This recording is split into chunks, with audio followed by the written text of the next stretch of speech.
Hi everyone, আজকে বেরিয়ে পড়লাম একটা নিমন্ত্রণ বাড়িতে। স্টলে ছিল ফুচকা, কফি ও পকোড়া, তবে ফুচকাটা আমি খাইনি। তারপরে এখানে ছিল নানপুরি ও চানা মশলা, যেটাকে আমি একদম স্কিপ করে এখানে মেন কোর্সে চলে গেলাম। ফার্স্টেই দিয়ে দিল ডিম, তারপরে ছিল বিরিয়ানির রাইসটা বেশ ঝুরঝুরে ছিল। তো তারপরে এখানে আলু দিল, আলুটাও বেশ নরম ছিল, দেখতেই পাচ্ছেন। একটু আলু দিয়ে ভাতটা খেয়ে দেখলাম।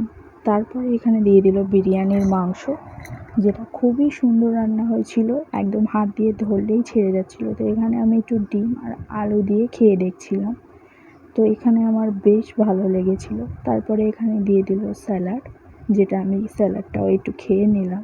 তারপর পাতে পড়ে গেল চিকেন চাপ, যেটা বেশ ভালো হয়েছিল। তারপরে দিয়ে দিল এখানে আমের চাটনি, আর সাথে ছিল পাঁপড়। তারপরেই দিয়ে দিল রসগোল্লা ও একটি কালাকাঁদ। তো এখানে আমি রসগোল্লাটা খেতে পারিনি, ও তারপরে এখানে আমি চাটনি দিয়ে একটু পাঁপড়টাও খেয়ে নিলাম। লাস্টে ছিল আইসক্রিম ও হজমোলা।